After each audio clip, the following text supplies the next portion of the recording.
This is Dee with Divine L. More revelations. May 28th, 2021, 6:30 p.m.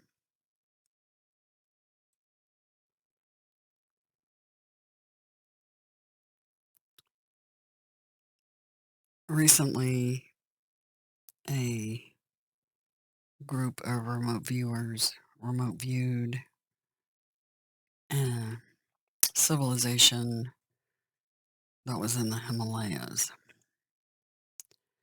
a very, very long time ago.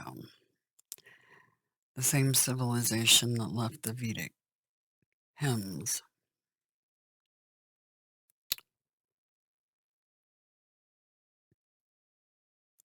They titled it The Domain. And there's a reason why they titled it that way. And we'll get to that. But during this remote viewing, they brought up some things that match up with exactly what I've been telling you all on my channel for several years now.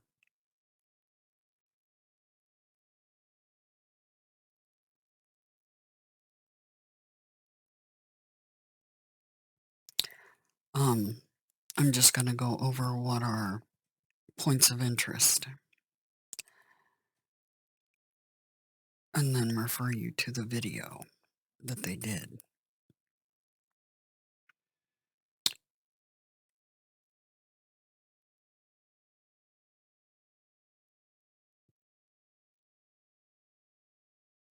I started doing this video several times now.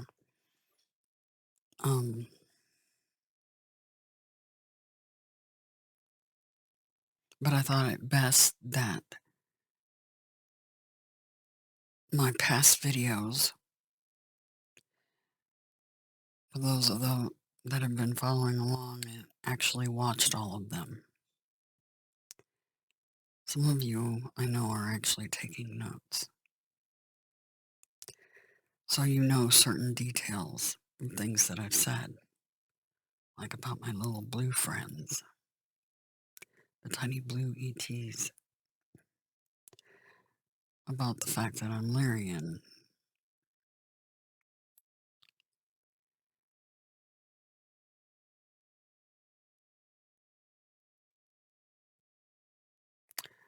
about where I call home.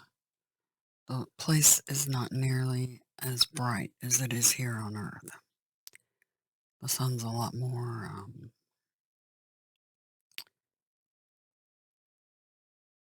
hard on the eyes here.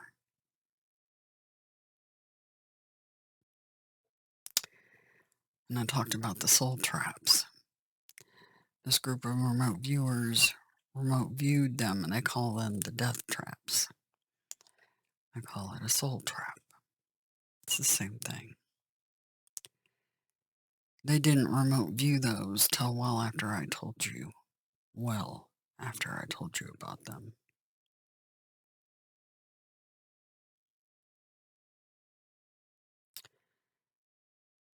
I'm just going to point out these bullet points.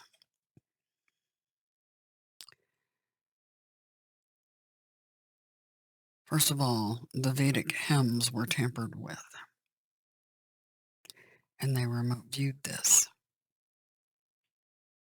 And found out via telepathy, mind probing, that the original intent of the Vedic hymns has been tampered with heavily, just as everything else down here has. They describe the dark uniforms that I've described on my streams in the past. Form-fitting dark uniforms. They describe varied races, including cat-eyed people. Lyrian? Tiny blue beings. One of the remote viewers said that they glowed. An exact description of what I described to you about my tiny blue friends, that they actually glow blue, intensely so.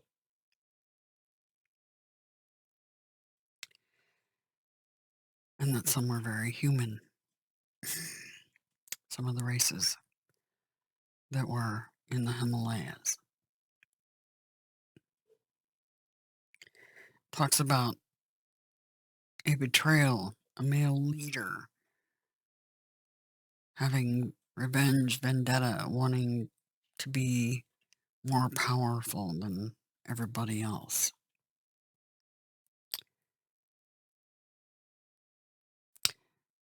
They also remote viewed that they're trying to awaken the souls from the memory wipe. Precisely what I'm doing, while trying to overcome that very same memory wipe myself.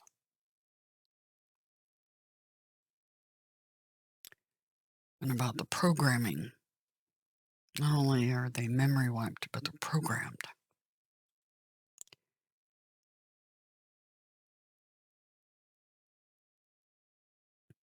They talk about how some of the domain or my people are assigned to the people down on this planet because those people numbered over 3,000 that were at that facility in the Himalayas that were killed there because they died while down here on the planet they got caught in the soul trap and have been reincarnating over and over again here. And so there are members that have been assigned to overwatch them, trying to help them get their memories back. Which is interesting because Gabriel and Ed and I are doing the same thing with me.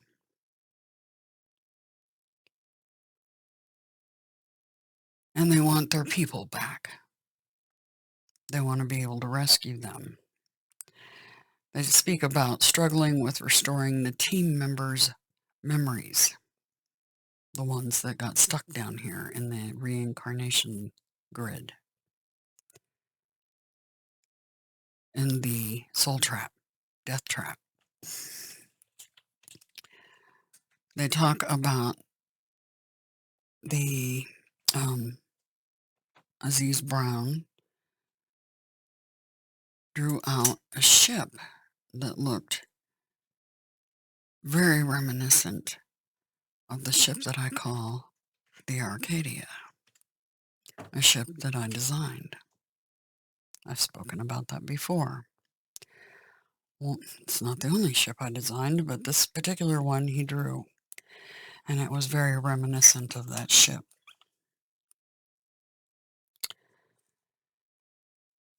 There's other things, but those are just some major points of where their remote viewing matches up with what I've been telling you well before they remote viewed. Well before.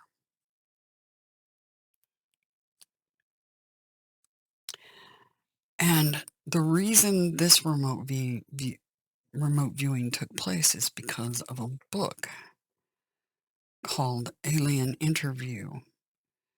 And this is a nurse, a military nurse, Matilda O'Donnell McElroy, who, using telepathy, did an interview in 1947 with the one of three that survived, one out of three, the only survivor of a UFO crash in Roswell.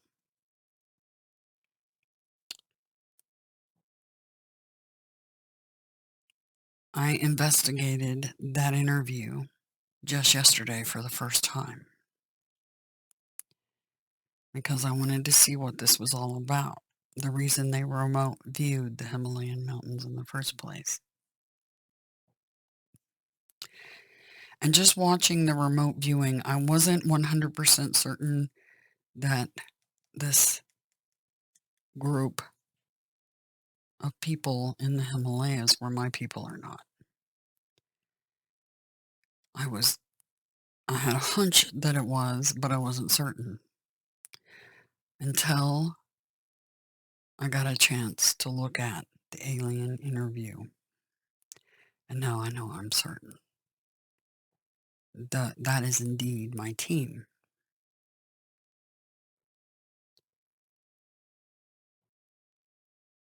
First of all, the surviving ET was a female essence. And when you hear what this ET describes,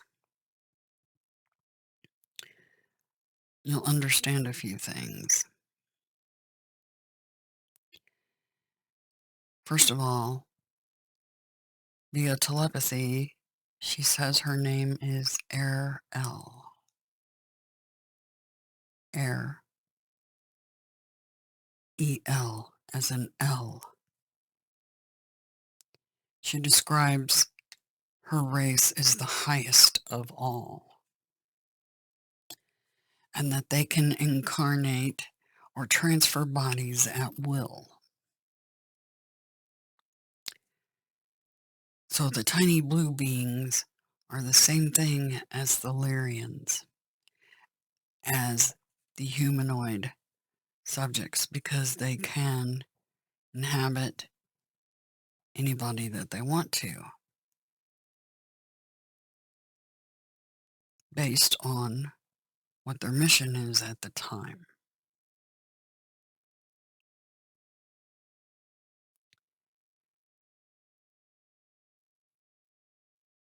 Also, the ET noted that their favorite book was Alice in Wonderland. The ET was asked to describe themselves besides highest of all. I am a creator, mother, source.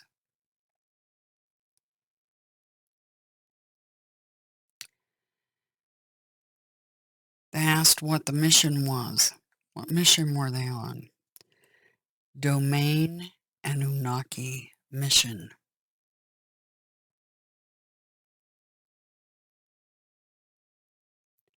The Anunnaki are Lyrians and tiny blue beings and humanoids all mixed together. They're all the same.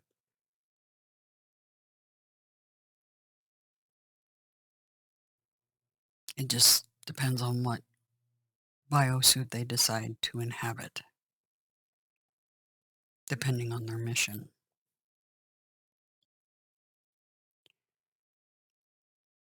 The CT also described what I've described in the past, that had to come down here to see exactly what was going on.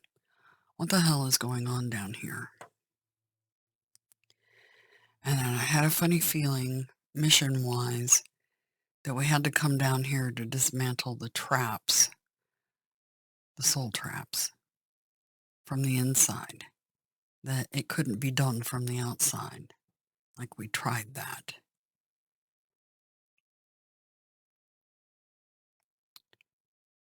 It's interesting because this interviewed ET also has a problem with Moses, just like I do.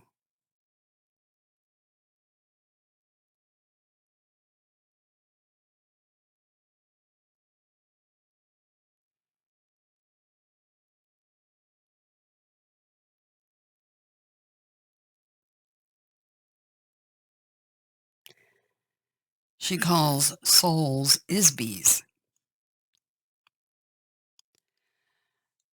and that she herself is an Isbie.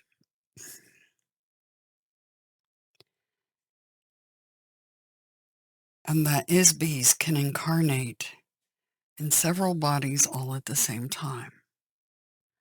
Very talented Isbies can.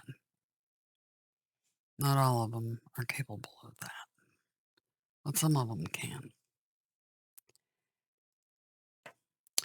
I am going to leave links to both of these videos in the description if you want an inkling of truth. Because you can't seem to get it anywhere else down here. You'll get bits and pieces here and there, but most of it is a huge mass of mumbo jumbo mixed with teeny tiny, tiny little fragments of truth somewhere mixed in.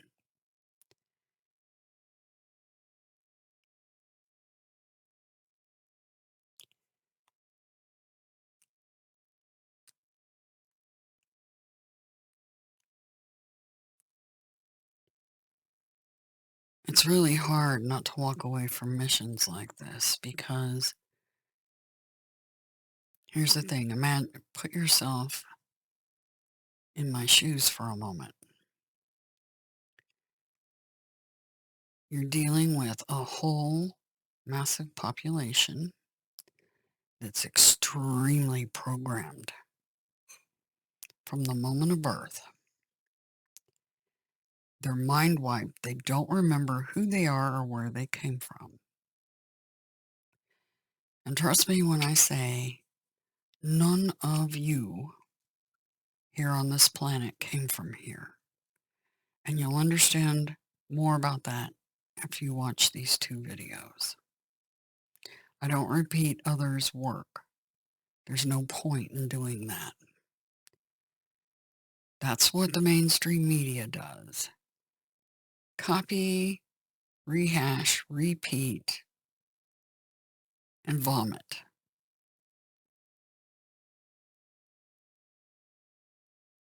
There's a whole bunch of YouTubers doing the same thing. They just like parrots. That's what their channel is about, parroting somebody else's truth, right? I parrot no one. I always dance to the beat of my own music and my own drum.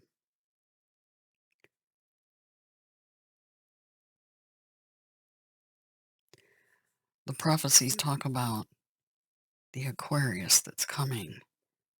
Aquarius is air. AirEL.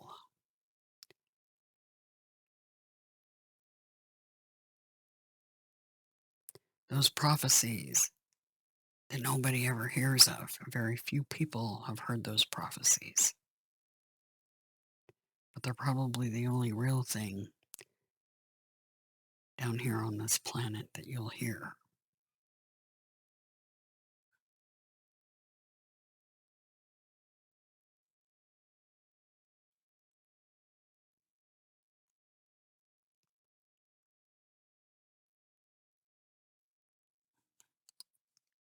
If you haven't watched my past videos during my awakening process, there's a lot of times where I get things wrong, but there's a whole lot of times where I get them right. And when I get something wrong, I tell you. Because 100%, this whole thing has been about my awakening and giving you guys what I know when I know it. And the truth of the matter. Because above all else, that's what matters the most. Because if you don't have integrity, you don't have anything.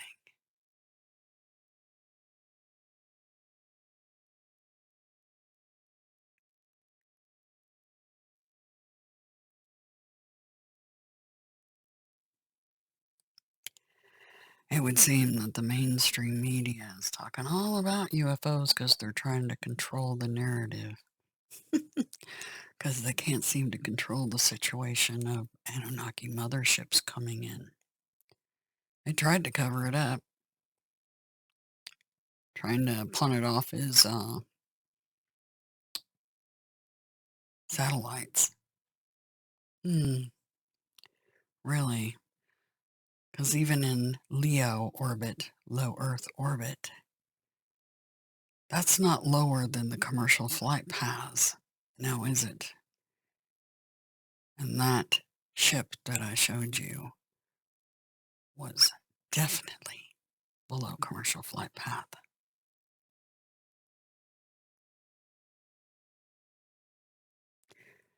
Last I checked, that wasn't Leo.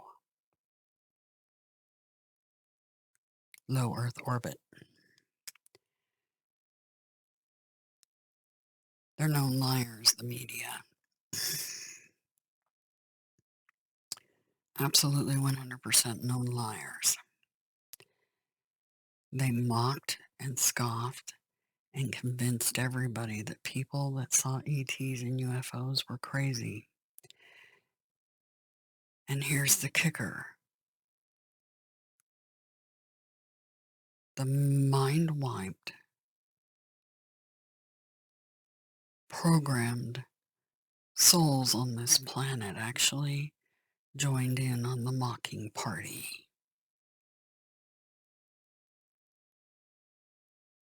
It makes it very difficult for those trying to save them from not wanting to give up.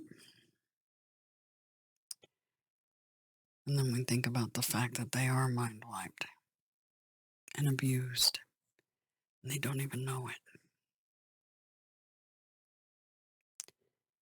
And they can't help that they're in the state that they're in.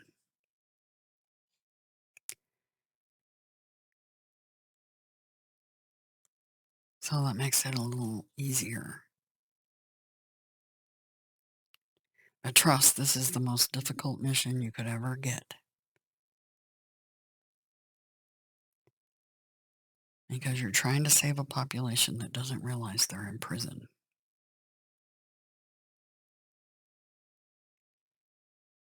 And they have thousands of people coming at them saying, I've got the truth. I've got the truth. Yeah. Some of them with very convincing stories.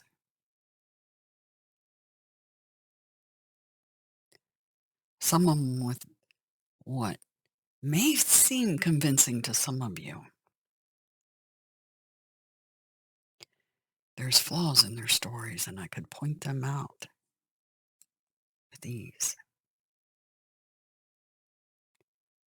But that's not what my mission is. My mission is getting you all woke up and the hell out of here.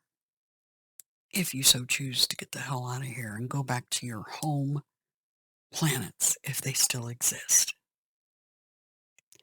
Some of you came here because your home planets don't exist or are uninhabitable at this point. So you may get options to go elsewhere or stay here. But we have to dismantle the soul traps one way or another and stop this memory wipe.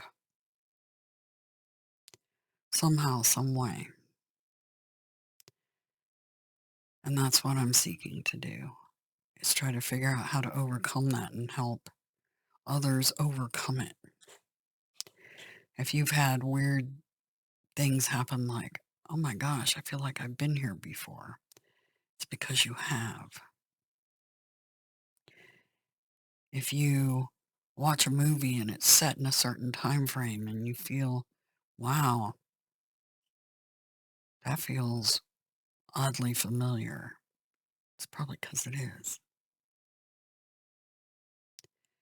There are over 3,000 of my direct team down here right now. Some are partially awakened. Others are fast asleep. Now, I just have to figure out how to wake you all up. Because once the people who don't realize they're in prison realize that they are, everything changes.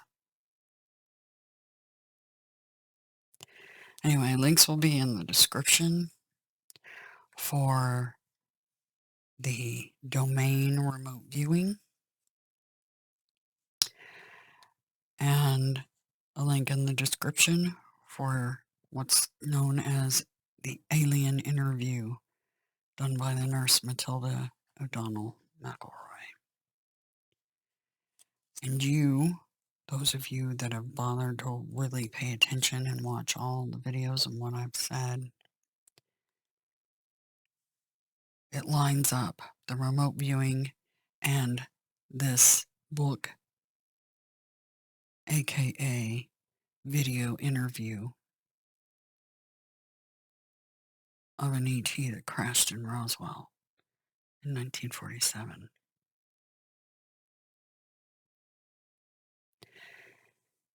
I hope you watch it if you would like to know some actual truth.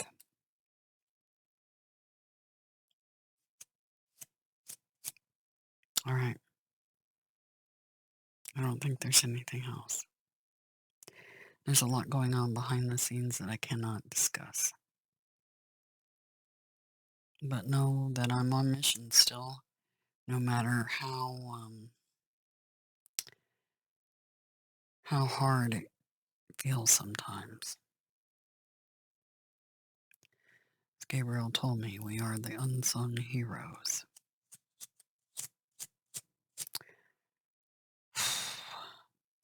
Man, did he say a mouthful when he said that. Anyway, hope you enjoy those videos.